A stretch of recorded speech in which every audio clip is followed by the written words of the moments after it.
Halo, halo sahabat Jelang. Apa kabar nih kalian semua nih? Wah, senang sekali nih. Udah nggak terasa 1 minggu sudah berlalu. Dan tentunya ini merupakan tandanya bahwa episode terbaru dari Jeda Langkah Podcast akan segera kalian dengar lagi nih. Nah, tanpa buang waktu lagi, dengan saya Dr. Setiawan. Dan saya Gugus, masih kembali di acara Jeda Langkah Podcast. Dan kali ini kita akan memasuki tema mengenai post-stroke ya.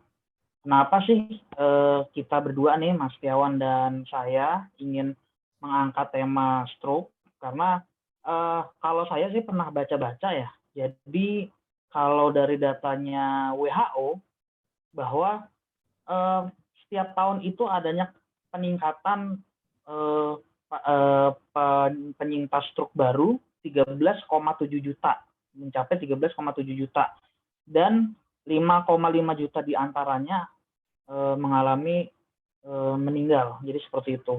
Sehingga edukasi mengenai stroke itu sangat penting terhadap kita nih, para sahabat Jelang. Jadi kita bisa tahu nih bagaimana caranya menangani stroke ya, Mas Setiawan ya. Betul, betul. Terutama itu selain dari istilah angka kematian yang meningkat, namun ternyata itu penyakit stroke itu juga tidak meninggalkan permasalahan yang ada nih, yakni di mana adanya kelumpuhan-kelumpuhan atau istilahnya kita bilang itu ya tadi itu ada gejala sisa yang akibat daripada stroke atau yang kita bisa bisa sebut itu istilahnya post stroke. Nah, sekarang nih sudah bergabung dengan sahabat sharing Jelang, yakni Dr. Nur Ahlina Damayanti, spesialis kedokteran fisik dan rehabilitasi CPS. Apa kabar nih Dr. Maya? Baik, dok. Salam Sehat kenal. dok ya. Iya, dok. Nah, dok, untuk awalnya nih, saya mau nanya dulu nih dok. Sebenarnya stroke itu apa sih? Oke, jadi berdasarkan definisi WHO nih, dok, stroke itu tuh sindrom klinis. Sindrom itu artinya kumpulan gejala yang terdiri dari gejala-gejala klinis yang berkembang dengan cepat akibat gangguan fungsi cerebral. Jadi gangguan fungsi peredaran darah yang ke otak berlangsung lebih dari 24 jam. Jadi yang tadi juga dari Mas Gugus bilang bisa menyebabkan kematian. Nah, kematian ini kalau stroke dengan definisinya, jadi penyebabnya tidak ada yang lain selain pembuluh darah di otak itu yang terganggu. Itu secara definisi. Gitu, dok. Oke. Saya jadi penasaran lagi nih, Kak Maya. Jadi dok, siapa saja sih yang kira-kira tuh rentan gitu terkena stroke? Apakah hanya orang tua atau mungkin remaja bahkan anak-anak memungkinkan untuk kena stroke juga? Oke, jadi stroke itu memiliki faktor resiko. Faktor resikonya itu ada yang disebut non-modifiable risk factors atau tidak bisa dirubah. Kalau saya sih membahasakannya sudah takdirnya gitu. Ada lagi faktor resiko yang modifiable atau bisa dirubah. Contoh-contoh yang non-modifiable atau tidak bisa dirubah itu seperti usia. Jadi usia setelah 55 tahun risiko untuk terkena stroke menjadi 2 kali lipat. Kemudian gender, laki-laki lebih insidensinya dibandingkan perempuan. Ras, African Americans lebih daripada Caucasians, nah Caucasian lebih daripada Asians. Jadi yang paling rendah risiko stroke-nya sebenarnya Asians ya, kita bersyukur nih. Kemudian family history of stroke, jadi sudah ada anggota keluarga secara bloodline, jadi garis darahnya itu terkena stroke. Nah, itu yang non-modifiable. Kalau yang modifiable atau treatable, itu lebih kepada suatu kondisi yang bisa kita ubah.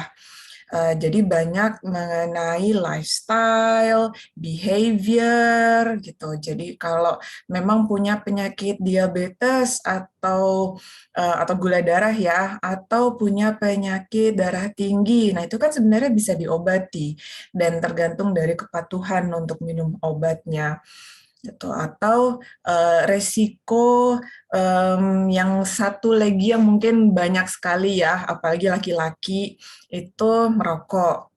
Nah, merokok ini paling lebih banyak menyebabkan stroke non hemorrhagic atau disebut dengan ischemic stroke lebih dibandingkan yang non smoker.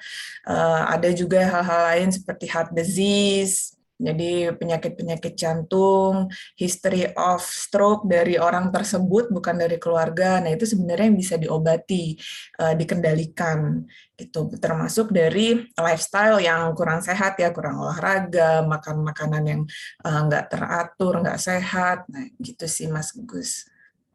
Oh, menarik sekali ya. Jadi kita tercerahkan nih, bisa dikatakan bahwa stroke itu penyakit karena ini ya, pola hidup ya. Pola hidup yang kurang olahraga, kurang makanan bergizi gitu ya. Ya, Ada salah satunya. hubungannya sama jantung nggak sih stroke itu sebenarnya? Ada. Jadi beberapa kondisi jantung, penyakit jantung memang bisa menyebabkan faktor resiko dari stroke, yaitu gangguan irama jantung. Jadi iramanya tidak teratur sehingga nanti disebut dengan atrial fibrillation. Atau juga yang salah satunya yang paling banyak adalah darah tinggi. Jadi tekanan darah tinggi itu juga bisa menyebabkan stroke. Utamanya yang disebabkan adalah stroke hemorragik atau perdarahan. Jadi pecah pembuluh darahnya. Kemudian gagal jantung atau gangguan penyempitan yang plak di pembuluh darah, nah itu juga bisa menyebabkan stroke nantinya. Oke, iya sih benar sih. Dalam arti sekarang ini seperti yang kita ketahui ini bahwa uh, kalau dulu kan kita kan dalam pikiran kita bahwa ini hanya orang-orang tua aja yang kena stroke ya. Dulu itu kita berpikir gitu, tapi ternyata ini sekarang ini semakin banyak nih istilahnya case-case di mana umur mungkin bisa bilang middle 30 kali dok ya. Sekarang dokter Maya ya benar ya? Ya, 30-ish ya, middle 30. 30-ish. Nah, kita nih semua nih mungkin di sini nih mungkin nih udah 30-ish nih. Mas Gugus lah ya, apalagi Betul-betul. udah semua ya kita ya. Nah, jadi itu Lebih ternyata itu menjaga ini ya, pola lifestyle-nya tuh harus lebih dijaga nih kayaknya. karena istilahnya justru sekarang ini seperti yang kita ketahui ini kan teknologi makin maju, kesehatan makin maju, justru orang-orang tua itu semakin istilahnya semakin bisa hidup lebih sehat nih sekarang nih orang-orang yang udah manula sebenarnya nih soal udah lebih diperhatikan oleh anak-anaknya, sedangkan anak-anaknya nih yang 30-an nih. Nah, itu kan dengan berkembangnya zaman artinya kan ada istilahnya persaingan dari bisnis, harus mengejar kerja, stresornya tuntutan masyarakat. Akhirnya itu kan udah stres tuh secara psikis. Akhirnya makannya itu apa adanya aja dah. Yang paling gampang itu gorengan, gorengan dan gorengan lagi. Ataupun misalnya yang banyak santan-santan, segala-segala macam itu tuh ya Dok ya. Terus belum lagi tadi dokter bilang ini, kalau orang stres kadang-kadang itu pelariannya salah satunya dengan rokok. Nah, akhirnya kan mereka yang ada yang bilang ini beberapa ini ngerokok kenapa ya? Kalau karena banyak pikiran istilahnya supaya dapat ide segala macam dan istilahnya kenapa rokoknya makin banyak? Kadang-kadang itu, kadang-kadang selain kongko-kongko, istilahnya selain ngobrol-ngobrol rokoknya banyak, tapi mereka pun kalau berpikir itu kadang-kadang berpikir keras harus butuh rokok. Nah, itu ya Dok ya, itu juga salah satu penyebab kenapa mungkin sekarang ini harus diwaspadai oleh orang-orang atau istilahnya kita-kita yang sudah menjelang 30 nih, kita bilang udah di middle 30 nih, jadi harus mulai hati-hati. Benar ya Dok ya? Betul banget, ya. Apalagi lifestyle sekarang, gaya hidup kan, makanan lebih banyak yang instan, kandungan natriumnya tinggi, yang di instan-instan, jadi lebih kepada behavior dan lifestyle sih, yang berarti yang modifiable factors yang lebih tinggi sekarang, in which sebenarnya itu bisa kita rubah loh, gitu, asalkan kita lebih aware terhadap lingkungan sama diri kita sendiri juga. Betul betul betul. Nah, Dok, tadi kan kita kan udah ngomongin mengenai istilahnya kurang lebih itu apa itu definisi dari stroke, terus istilahnya siapa aja yang rentan, ataupun istilahnya kebiasaan-kebiasaan apa aja yang mungkin nih bisa istilahnya memicu atau bisa beresiko, kita ngomongnya mungkin ya beresiko bisa menyebabkan stroke, baik itu stroke hemorrhagic atau non hemorrhagic, baik itu stroke karena sumbatan ataupun stroke karena pecahnya pembuluh darah. Nah, sekarang nih Dok, kira-kira nih apa aja sih yang bisa diakibatkan oleh stroke itu sendiri? Oke, kalau dari sisi seorang dokter rehab, kita menilai suatu penyakit kalau dalam hal ini stroke itu berdasarkan suatu gangguan fungsi. Jadi kemampuan fungsionalnya. Kemampuan fungsional itu lebih diartikan kepada kemampuan seseorang untuk menjalani kehidupan sehari-hari, termasuk leisure time, jadi termasuk jalan-jalan. Kalau ibu-ibu termasuk arisannya atau mau ada kegiatan keagamaan di keluarga atau di masyarakat gitu. Nah, itu yang kita kita fokuskan kalau dari dokter rehab. Nah, gangguan fungsi apa saja sih yang bisa terganggu pada seseorang dengan pasca stroke? Yang pertama, gangguan komunikasi, baik secara berbahasa ataupun berbicara. Jadi kalau berbahasa itu mungkin pasien ini nggak paham apa yang kita omongin. Kadang-kadang suka ada pasien yang kita ngomongnya apa, dijawabnya yang lain gitu. Nah, afasia disebutnya. Atau ada lagi yang dysarthria, jadi bicaranya pelo, nggak bisa lagi, sebelumnya bisa ngomong R, nggak bisa lagi ngomong R, gitu. Atau cadelnya L-nya yang nggak bisa, atau S-nya yang nggak bisa, gitu. Itu dysarthria. Ada yang lagi yang disebut dengan gangguan fungsi luhur. Nah, gangguan fungsi luhur ini lebih kepada sesuatu yang terjadi di otak gitu regulasinya. Jadi fungsi memori, kita mengingat sesuatu, mengingat seseorang, fungsi visuospasial, jadi tahu kanan kiri gitu. Dengan kadang-kadang kan suka ada pasien stroke yang sebenarnya dia mau ngambil gelas di kanan, kok tangannya lari ke kiri gitu. Nah, itu juga bisa. Emosi itu juga termasuk. Jadi nggak bisa mengendalikan emosi yang ada marah-marah terus, atau pada dasarnya misalkan depresi gitu orangnya. Nah, justru sekarang malah jadi makin depresi, makin menyendiri, dikit-dikit nangis, atau justru dikit-dikit marah-marah, keluar kata-kata kasar, semua orang dimusuhin gitu. Itu juga bisa. Atau fungsi kognisi. Nah, itu termasuk di fungsi luhur. Yang lainnya, yang salah satu yang paling bahaya adalah gangguan menelan. Karena di menelan ini cairan sama makanan itu bisa lari ke saluran napas sehingga nantinya jadi infeksi. Itu aspirasi disebutnya.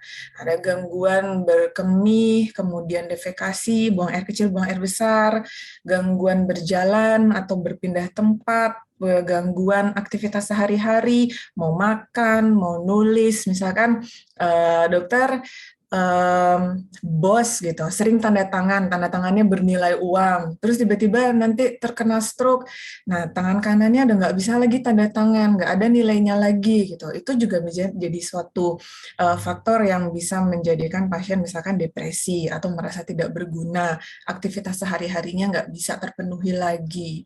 Dan yang terakhir adalah gangguan kebugaran secara umum. Jadi gampang lelah, kemudian lelah baik fisik maupun mental ya. Itu karena latihan, kemudian nggak kunjung perbaikan, yang ada bosen, nggak mau lagi latihan gitu. Yang ada nanti malah jatuh ke kondisi yang disebut dengan deconditioning. Jadi makin-makin lah terjadi, nggak bisa gerak lagi, kemudian ke jantung parunya jadi makin nggak berfungsi, diem aja, banyak luka gitu. Nah, itu yang disebut nantinya akhirnya kalau kita nggak mengobati gangguan-gangguan itu bisa jatuh ke deconditioning syndrome namanya. Oke, oke, terima kasih dok. Jadi ternyata saya baru tahu kalau stroke itu ternyata tidak hanya ini aja ya, tidak hanya berbicara atau istilahnya kalau fisik itu jadi bergerak gitu, atau mungkin lupa mengingat orang. Karena saya punya rekan kerja juga yang sudah cukup usia sih. Dia itu ya yang biasanya akrab, tiba-tiba ketika dia setelah kena stroke, tiba-tiba kayak mengingat saya tuh lama gitu. Mungkin ingat tapi lama. Sempat ketika beliau itu masih di rumah sakit, waktu itu cara berbicaranya juga kayak pelo gitu, kayak apa ya, setengah bibirnya tuh diangkat gitu, kayak pelo-pelo sulit gitu ya. Dan saya juga punya salah satu anggota keluarga yang awalnya saya tidak tahu apa-apa, apakah itu stroke atau apa, tapi awal mula itu gejalanya ya tiba-tiba beliau itu ini istilahnya ya kayak marah-marah sendiri, ngamuk-ngamuk dan lain sebagainya. Menjadi sosok yang bahkan saya sendiri tidak kenal itu, kok tiba-tiba beliau ini menjadi seperti ini, hingga akhirnya didiagnosa ada jantung, ada stroke juga gitu. Jadi itu saya jadi tercerahkan tuh, ternyata memang stroke itu bisa mempengaruhi fungsi kognisi juga gitu ya.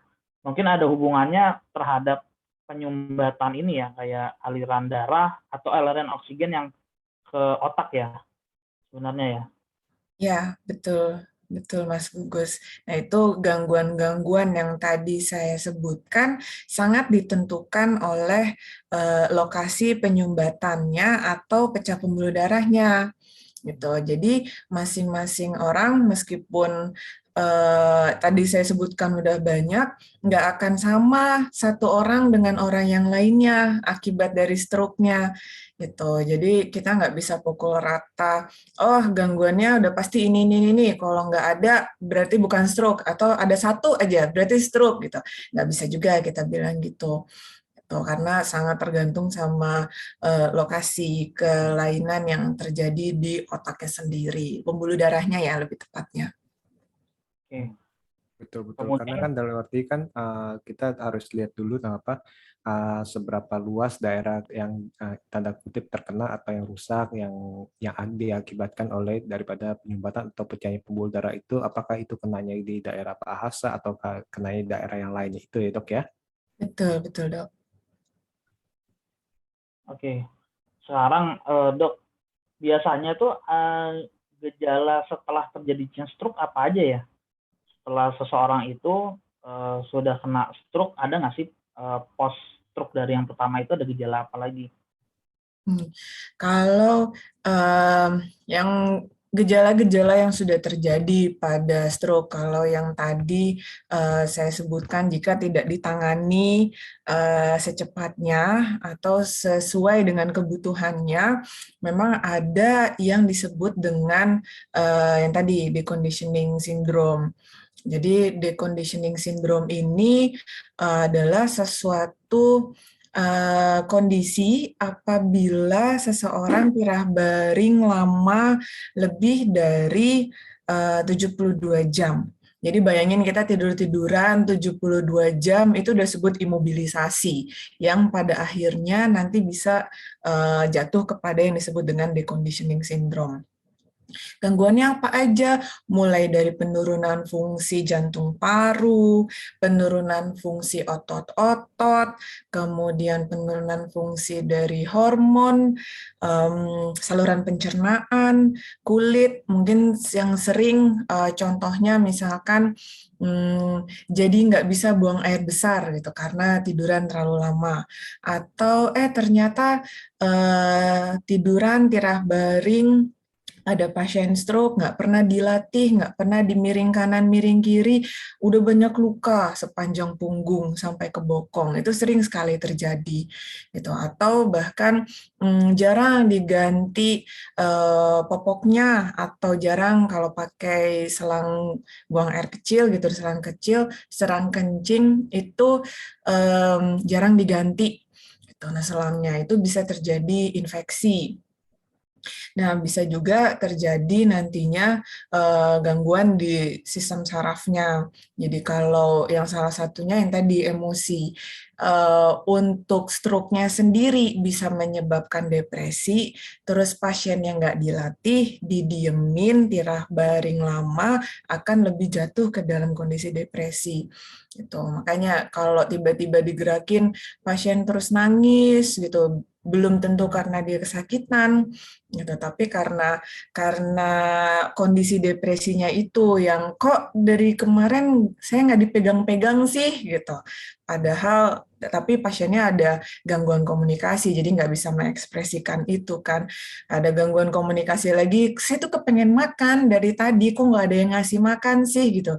Tapi karena gangguan komunikasi dia nggak bisa ngomong.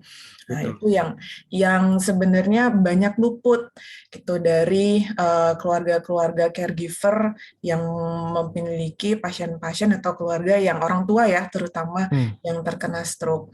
Nah, itu yang harus diperhatikan, bahwa leisure time, diajak ngobrol, meskipun nggak bisa bales ngomong, digerakin, dielus, dikenalin, ada yang ngejenguk, itu bikin seneng loh, motivasi untuk latihan, untuk jadi lebih baik, jadi lebih perkembangannya lebih bagus, itu juga jaga menentukan gitu.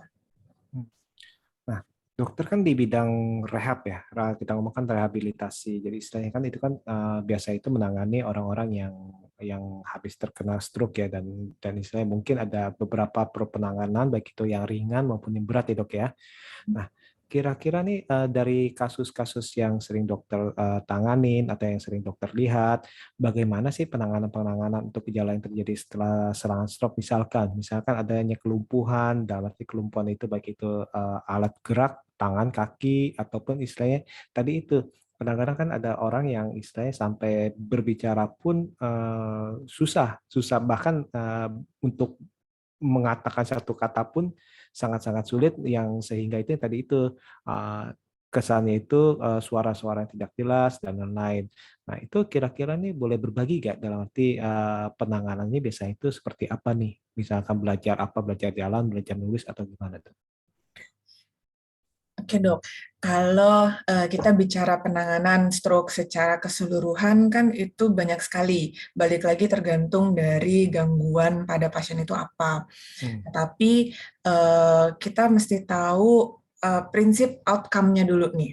Gitu. Jadi yang jadi prinsip adalah pasien ini semandiri mungkin untuk memenuhi aktivitas sehari-hari dan perannya. Gitu. Kalau di rehab itu yang paling utama, yang tujuan kita, gitu. Gimana caranya, gitu. Nah, cara-caranya ini memang tadi tergantung dari gangguannya.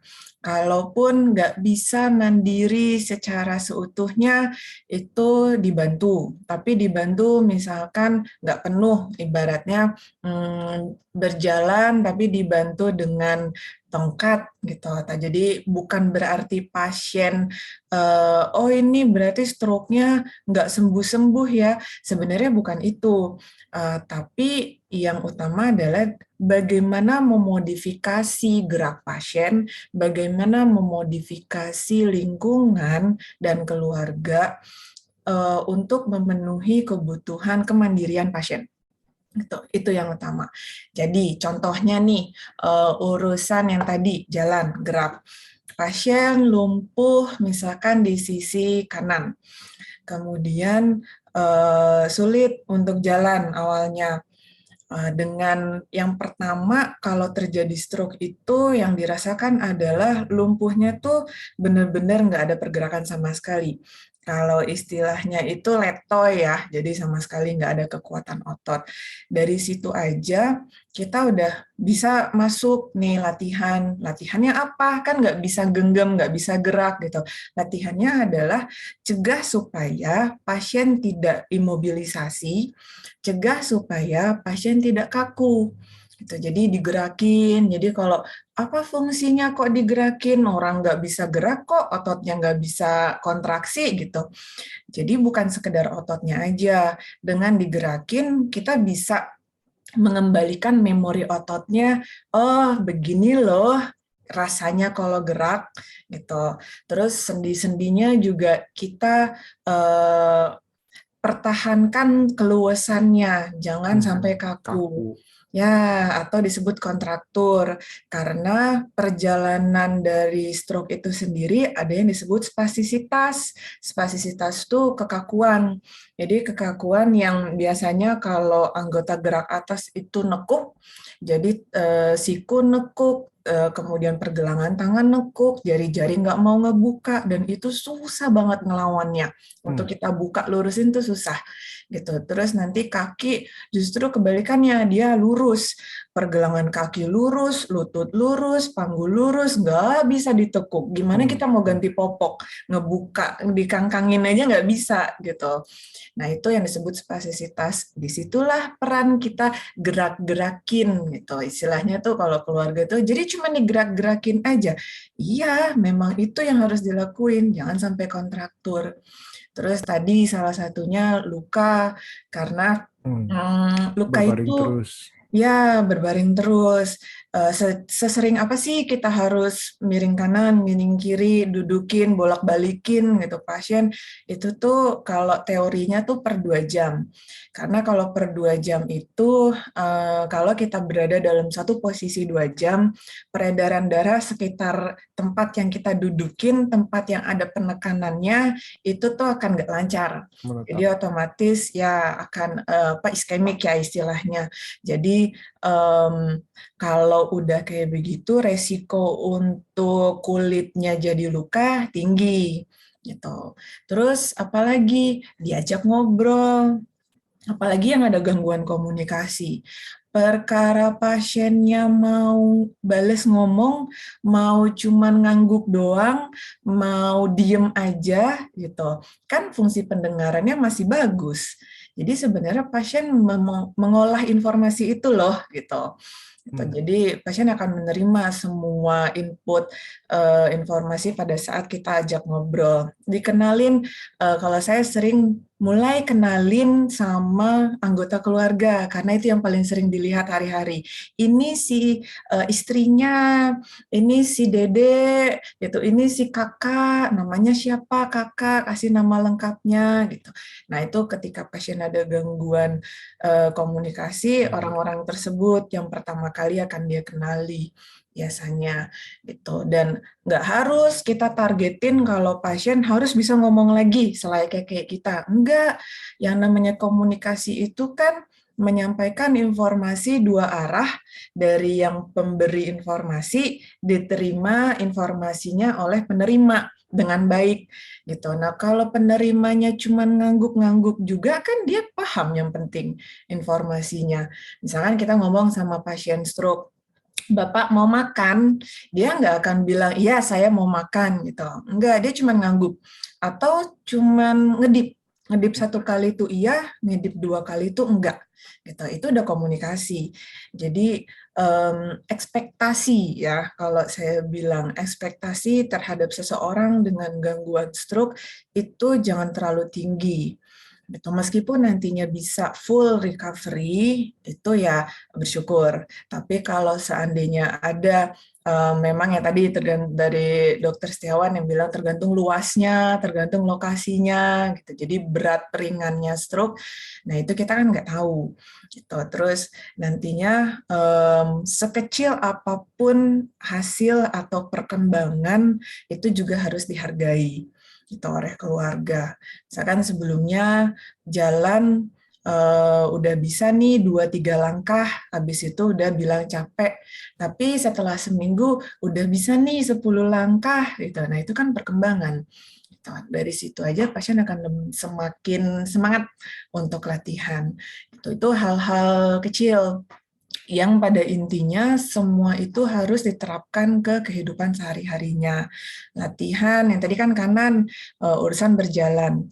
Nanti urusan lagi makan, gitu. Makan bisa nggak sih pegang sendok sesuai atau harus pakai strap nanti sendoknya dimodifikasi, gitu. Jadi diikat ke tangannya. Yang penting kan makan, bukan gimana caranya makan, tapi gimana makanan masuk ke mulut, kemudian dikunyah, nggak ada tersedak, ditelen, itu terus pasiennya nggak ada penurunan berat badan, tujuannya ke sana. Itu sih dok yang sehari-hari yang bisa dilakukan oleh keluarga terhadap keluarganya atau pasien yang memiliki gangguan stroke. Oke.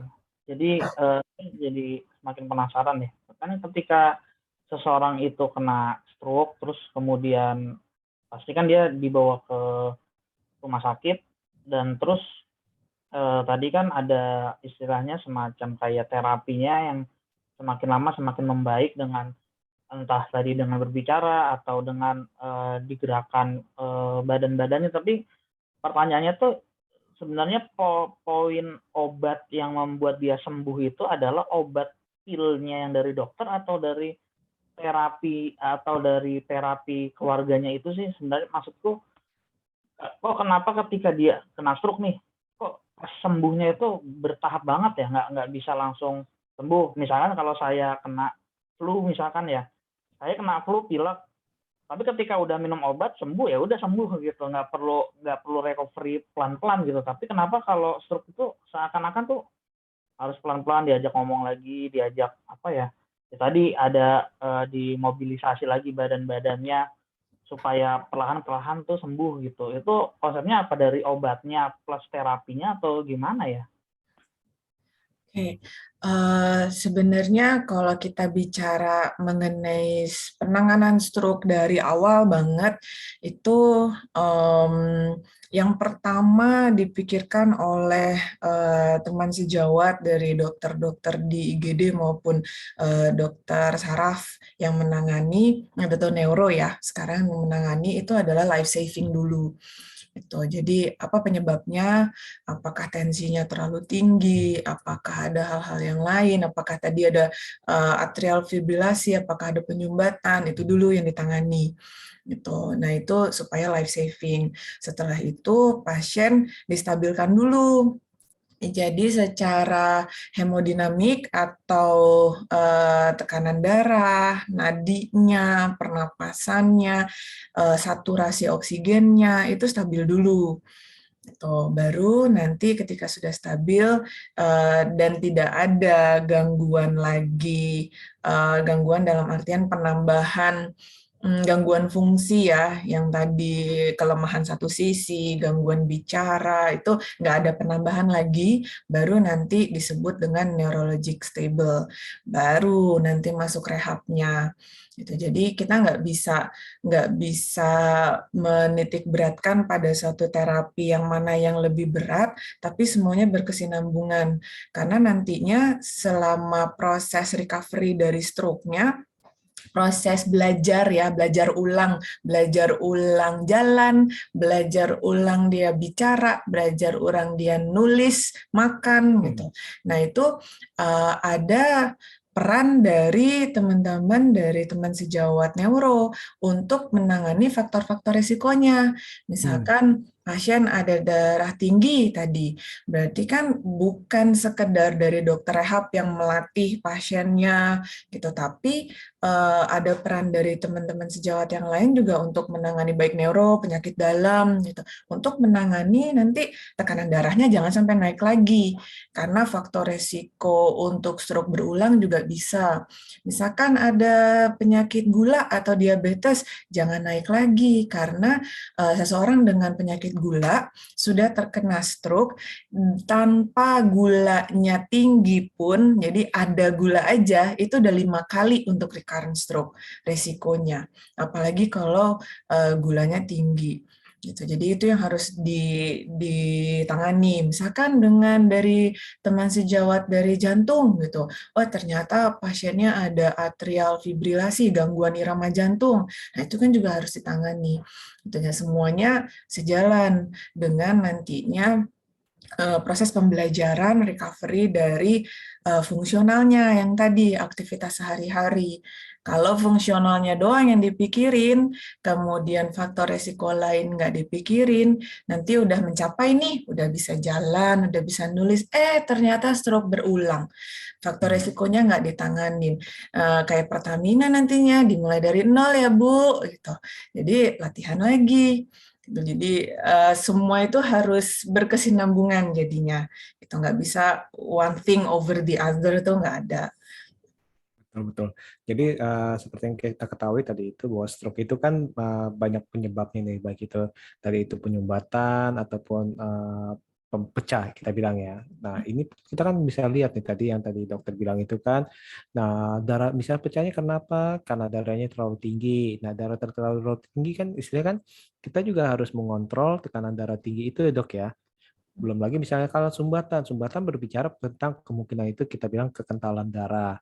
Nah kalau kekentalan darahnya itu kita nggak tanganin, ya otomatis misalnya kita tanganin, yang penting bisa bergerak nih, tapi kita nggak nanganin itu, ya itu juga kacau juga. Tapi sebaliknya nih, misalkan kalau oh ya udahlah yang penting tekanan darahnya aja lah, yang penting ininya aja sembuh nih, misalnya bisa bisa istilahnya bisa tertanganin. Tapi untuk fungsi gerak, fungsi luhurnya itu kita tidak terapi dengan misalnya rehabilitasi, ya akhirnya kan juga itu mengganggu juga. Maksudnya dalam arti misalkan ada kelumpuhan setengah badan, tapi istilahnya diabaikan, nggak mau baik itu. Kadang-kadang kan kalau seperti ini kan ada dua sisi sih, dalam arti dari segi pasiennya juga orang yang terkena stroke itu ada pastilah pukulan mental yang benar-benar istilahnya benar-benar besar lah dalam arti karena ayah saya pun almarhum ayah saya pun juga istilahnya waktu itu sempat terkena stroke, tapi bagusnya itu dia merupakan tipe yang satu lagi,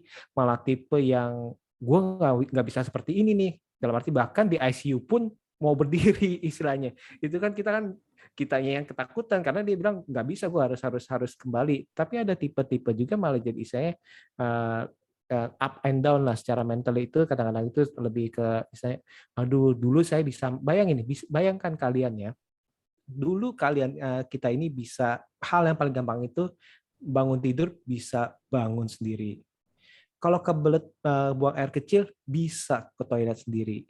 Nah ini kadang-kadang itu inilah yang membuat seringkali itu mental dari seseorang itu agak naik turun kali ya dok ya. Nah, yang tadi dokter bilang itu benar sih, Mas Gugus nih. Jadi istilahnya kita stabilkan dahulu, setelah stabil masuk ke perawatan, misalnya kita ngomong ke perawatan ruang perawatan umum. Nah, itu biasanya itu udah mulai misalnya oh ini udah bisa digerak-gerakin nih. Karena kalau belum stabil digerak-gerakin nanti tiba-tiba tekanan darahnya tinggi lagi karena tanda Nah, kutip betul. stres. Misalnya kan kalau itu kan merupakan stres tuh dalam arti gerakan-gerakan gitu kan. Jadi harus stabil dulu, udah stabil, biasanya itu nanti akan baru tim daripada dokter spesialis rehabilitasi medik itu akan melakukan pelatihan-pelatihan ya dok ya. Nah Betul. nanti pas udah pulang rawat jalan, nah itu juga ada sesi-sesinya juga dok ya. Selain dalam arti oh ini tanggal sekian kontrol ke dokter penyakit dalam, tanggal sekian kontrol ke dokter saraf, tanggal sekian dokter ke rehabilitasi medik untuk istilahnya jadwal fisioterapi, begitu dok ya. Betul. Betul Nah, sekali. nah ini banyak yang nanya nih, kalau misalkan kalau pas fisioterapi itu biasanya itu mereka itu ngapain aja sih dalam arti dan apa aja yang perlu dipersiapkan oleh misalnya dari merekanya nih. Oke, jadi terapi atau tim rehab ya, saya nyebutnya tim rehab Hmm, itu hmm. bisa masuk sebenarnya dari awal banget, jadi dari dinyatakan stabil dalam artian misalkan masih di ICU, tapi tekanan darah sama neurologinya udah stabil nih, itu kita udah bisa masuk tim terapinya. Memang porsinya akan berbeda seiring waktu. Jadi maksudnya karena saking banyaknya tim kita nih, jadi mulai dari misalkan fisioterapinya dulu, mulai dari memposisikan pasien supaya oksigen ke otaknya optimal, kan penyembuhannya salah satu ditentukan oleh reperfusi oksigen oksigen ke otak. Kemudian nanti cegah jangan sampai karena tirah baring lama ada gangguan di parunya, infeksi, atau sering banget mungkin teman-teman tahu pneumonia atau jadi luka gitu. Nah, memposisikan, memobilisasi di tempat tidur, asalkan pasien sudah stabil, itu udah boleh dilakukan, bahkan di ICU pun. Terus nanti masuk ke subakut disebutnya. Nah, subakut ini sampai dengan 6 bulan. Disinilah fase di mana pasien itu kasarnya kita genjot untuk latihannya. Itu karena di sini yang adalah fase pasien itu retraining. Jadi dia gain lagi keahlian-keahlian baru yang dulunya dia bisa.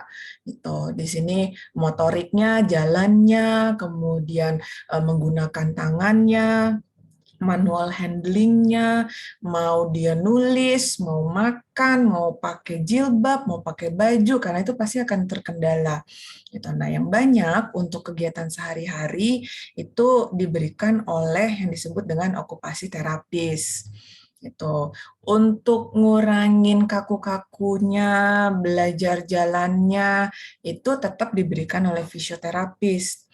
Tapi kalau udah urusan sama tangan, sama kegiatan sehari-hari, itu diberikannya oleh okupasi terapis disebutnya. Ada juga nanti kalau gangguan menelan diberikan oleh terapis wicara, baik menelan, berbicara, ataupun berbahasa. Sama terapisnya, terapis wicara. Nah, itu pada fase-fase tertentu kita bisa berikan semuanya gitu. Tapi kalau pasien pasien bicaranya oke, bahasanya oke, menelan nggak ada masalah. Oh, kita fokus ke kegiatan sehari-harinya. Jadi okupasi terapisnya yang banyak. Jadi di latihan apa diberikan oleh siapa itu juga jadi penting informasi untuk keluarga nantinya mencari terapis yang tepat, karena nggak satu terapis bisa menangani semuanya.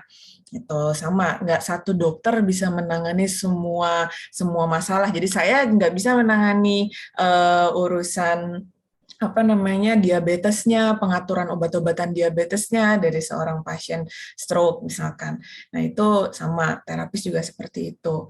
Nah, kalau memang pada fase subakut ini udah mulai lelah nanti pasiennya latihan gitu, mungkin dari tim rehab sendiri, dari psikolog juga nanti bisa masuk untuk memotivasi.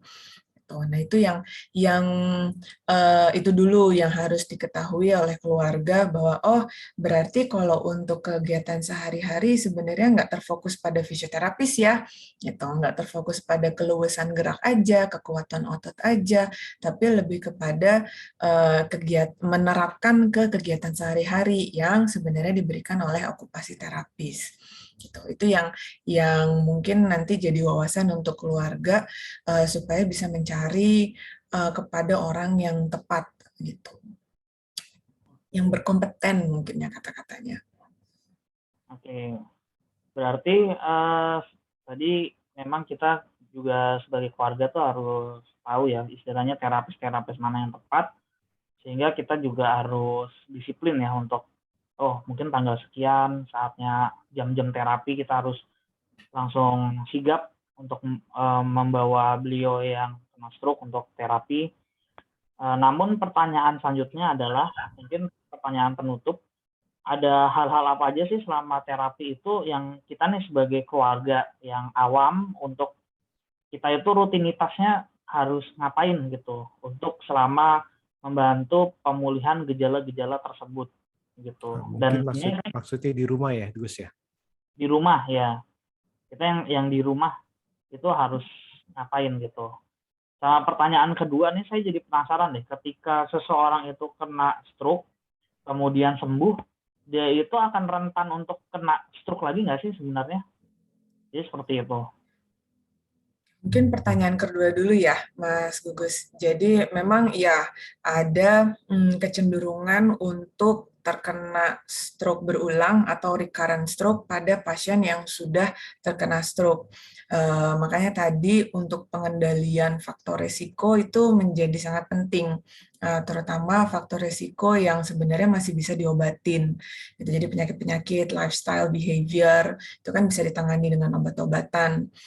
Dan perubahan lifestyle.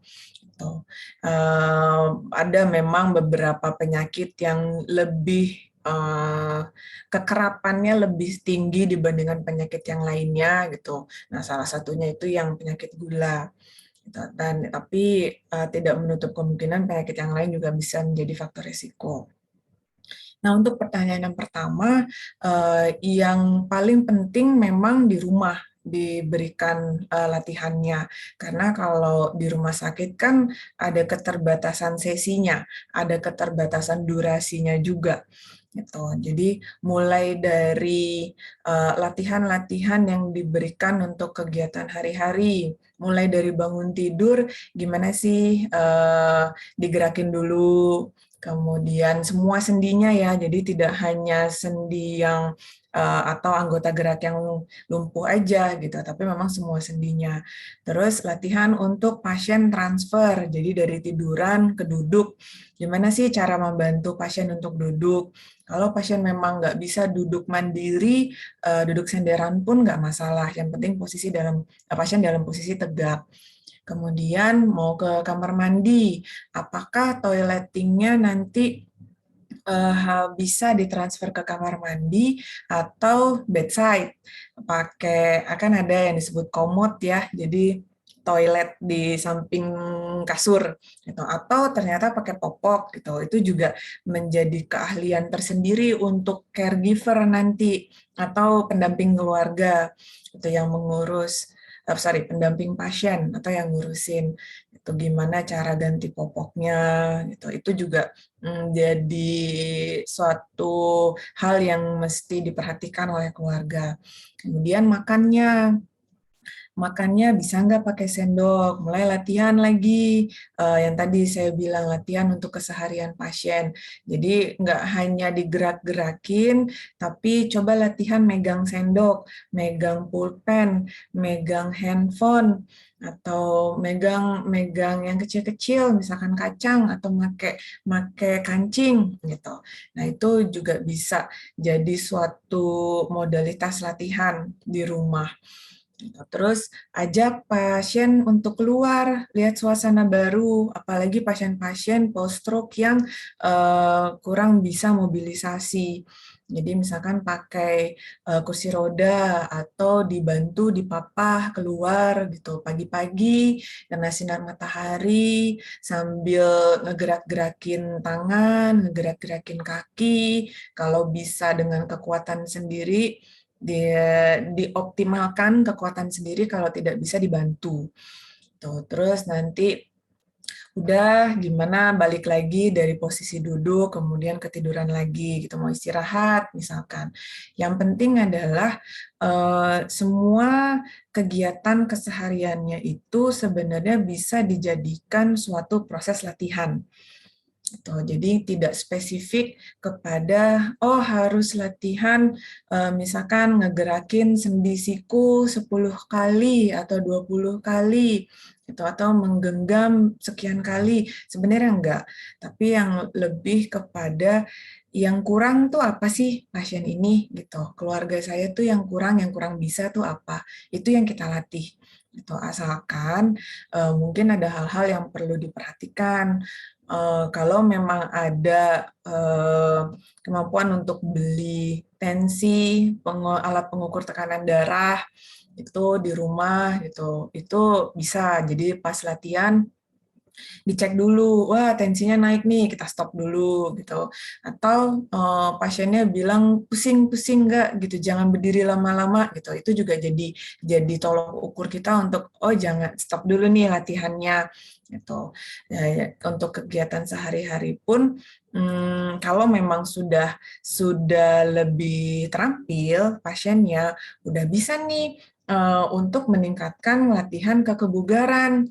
Jadi kalau yang normal yang masih muda gitu, udah bilang kebugaran tuh pasti lari, mungkin angkat beban misalkan. Nah sama pasien stroke juga gitu, tapi mungkin bebannya cuman setengah kilo gitu, atau ngangkat tangan aja susah gitu, tapi coba 20 kali ngangkat tangan 2 set, 3 set gitu.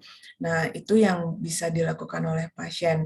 Gitu. Jadi sebisa mungkin pasien melakukan sendiri, tetapi kalau tidak bisa dibantu minimal, kalau tidak bisa juga boleh dibantu, tapi pasien diajarkan.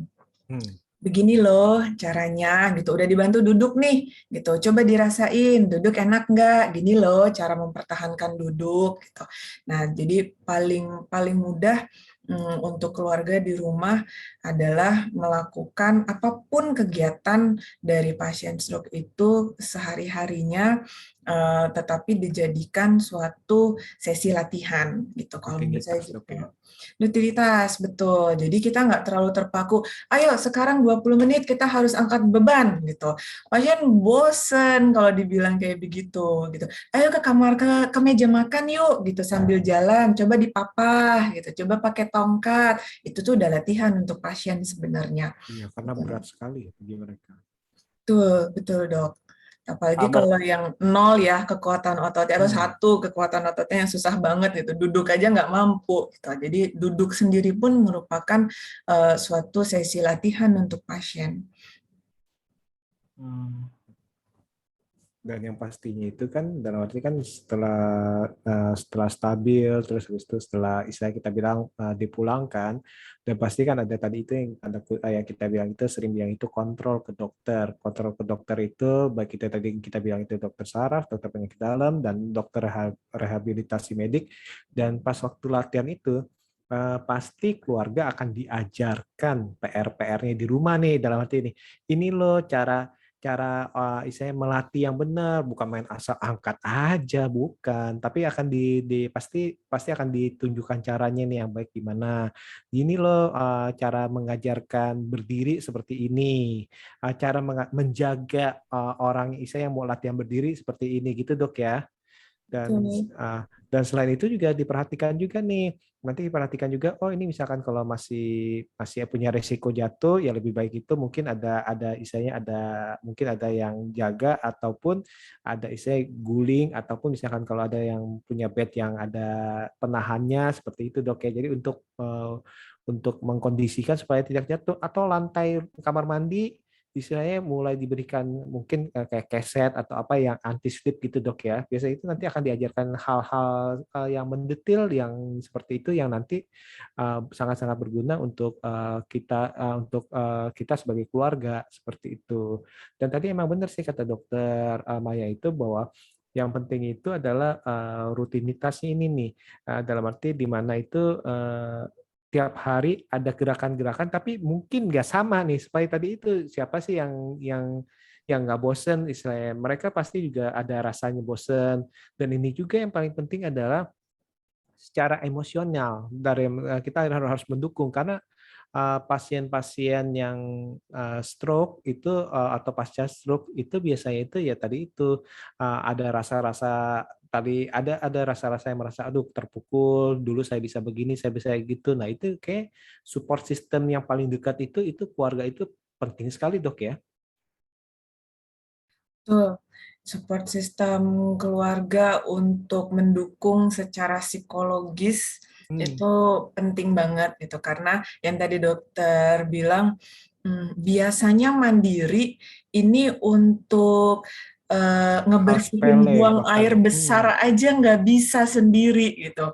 Gimana frustasinya gitu, apalagi seseorang yang mungkin di sebelumnya berada di kantor dengan posisi yang cukup tinggi gitu. Nah ini makan aja mesti manggil orang buat disuapin gitu, betapa malunya gitu. Itu yang juga jadi apa ya, downside gitu, yang harus kita perhatikan, bahwa nggak bisa kita cuma bilang ya udah kan bapak sakit ya udah kita urusin gitu, tapi di lubuk hati pasien yang paling dalam, kok saya nggak bisa sih gini aja gitu, gini doang gitu, ngelap muka aja, mandiin diri sendiri aja nggak bisa gitu. Nah itu yang mungkin sering luput ya dari dari keluarga gitu. Keluarga maksudnya baik, mau Hmm, membantu. Tapi dari pasiennya, saya mau sendiri, saya bisa sendiri gitu. iya betul. Bahkan waktu itu almarhum ayah saya pun pakai kemeja, saya mau kancingin, tangan saya dipukul. Nggak usah, ini lagi mau latihan, dia bilang gitu. Iya, Dan pukulnya maksudnya dia bilang, ini biar biar saya latihan, dia bilang. Maksudnya ngapain iya, lu istilahnya ikut campur, istilahnya. Oke, kita tungguin aja, nggak apa-apa. Dalam arti, dan akhirnya ya itu malah bagusnya itu ayah saya itu ya punya semangat seperti itu. Akhirnya itu ya cepat, sangat cepat sekali. Bahkan istilahnya yang kitanya sendiri yang ngeri. Aduh, ini kok iya. Takut kebablasan gitu ya. iya, kita kan serem juga. Aduh, ini kok geradak-geruduk gini, kayak maunya gimana, mau cepet gini. Tapi ya tadi itu puji Tuhan sih istilahnya ya dengan semangat seperti itu malah malah pulihnya lebih cepat dia. Dan Ya, tadi ya, functional outcome hmm, kita bilangnya, Dok. Gitu. hmm, Jadi functional outcome-nya jadi lebih bagus. Terlepas dari kelemahannya itu kembali atau enggak full, tetapi dia betul. bisa berfungsi. Yang tadi ngancingin baju, mau dengan susah payah Yes. ngancinginnya kayak gimana, tapi tujuan ngancingin bajunya tercapai gitu. Itu yang penting sebenarnya. Jadi jangan terfokus kepada ngembaliin fungsi ototnya harus sama seperti sisi yang sehat. 100%. Betul. Kembali. 100%, Itu betul. yang ekspektasi nanti kita sebagai keluarga ataupun kita amit-amit nanti misalkan kalau kita sebagai pasien kita ngomong itu ya kita jangan terlalu jangan bisa ekspektasinya itu jangan berpikir bahwa bisa 100%, tapi saya dengan tadi itu fungsinya kembali normal. Saya dulu bisa tulisannya bagus, tapi ini sekarang tulisannya lebih jelek, tapi bisa menulis. Dulu ngomongnya istilahnya seperti ini, sekarang bisa ngomong tapi agak pelok ataupun agak agak sulit, terbata-bata, tapi itu jauh lebih bagus dalam arti. Iya. Dulu jalan bisa lari, sekarang cuma bisa jalan tertati-tati tapi bisa jalan. Nah, itu sebenarnya itu outcome yang cukup sangat besar gitu menurut saya sih ya seperti itu sih seperti itu. Oke oke ini menarik sekali nih apa sharing daripada Dokter Maya. Dok, bisakah nih kita punya pasien istilahnya keluarga ataupun sahabat atau yang istilahnya yang habis kena stroke dan istilahnya ini ingin mencoba nih istilahnya memulihkan fungsi geraknya segala. Nah itu misalkan kalau untuk konsultasi ke Dokter Maya gimana nih dok? Kemana dok? Oh, kalau konsultasi ke saya, domisili saya sebenarnya di seberang. Jadi di Riau, di Pekanbaru itu. Jadi memang konsultasi kalaupun mau per apa namanya DM, IG gitu juga bisa gitu karena di @maya nurahlina. Kemudian kalau Hmm. nanti bisa eh, jadi promosi nanti jadinya nih ya. Oh, ini kan promosi yang positif dok. Dalam arti kan siapa tahu ada yang membutuhkan sih seperti itu sih. Yes, jadi kalau nanti yang memang banyak saya tangani di Pekanbaru ini di Rumah Sakit Ibnu Sina, Rumah Sakit Islam Ibnu Sina yang menangani pasien-pasien apa namanya stroke. Kalau berkenaan dengan gangguan ibu dan anak di RSIA Anissa di Pekanbaru. Tapi kalau worldwide nggak juga ya. Jadi nationwide gitu. Kalau misalkan yang sering beberapa kali sih menghubungi saya tuh via IG sih seringnya. Oke, nanti kita cantumkan IG-nya dok ya. Iya. DM. Nah, DM ya. Baik, terima kasih Dokter Maya atas kesempatannya kali ini. Jadi sahabat Jelang, terlebih buat saya selaku host juga menjadi tercerahkan juga bagaimana kita menghadapi penyakit stroke dan bagaimana kita merawat orang-orang di sekitar kita atau mungkin orang-orang kita sayangi yang terkena stroke, ya kita harus sabar gitu ya. Jadi itu juga salah satu bentuk ujian kita terhadap rasa cinta kita terhadap orang-orang yang ada di sekitar kita, karena ternyata support system dari keluarga itu bagi para penyintas stroke itu sangat penting sekali gitu, dan bisa memberikan istilahnya energi yang positif dan terapi-terapi yang positif di luar profesional ya. Jadi seperti itu. Baik, sahabat Jelang, nantikan juga untuk episode-episode yang lain dengan topik-topik yang lain yang seru juga, yang berbeda, dan memberikan wawasan-wawasan yang sangat bermanfaat bagi kita semuanya. Terima kasih atas episode Jeda Langkah pada hari ini. Saya tutup, saya Gugus. Dan saya Dr. Setiawan. Semoga kalian tetap sehat dan tetap bugar selalu dan jagalah kesehatan selalu. Oke, sampai jumpa dan see you. Terima kasih, Dr. Maya. Sama-sama, Mas Gugus, Dr. Setiawan. Terima kasih, Dr. Maya.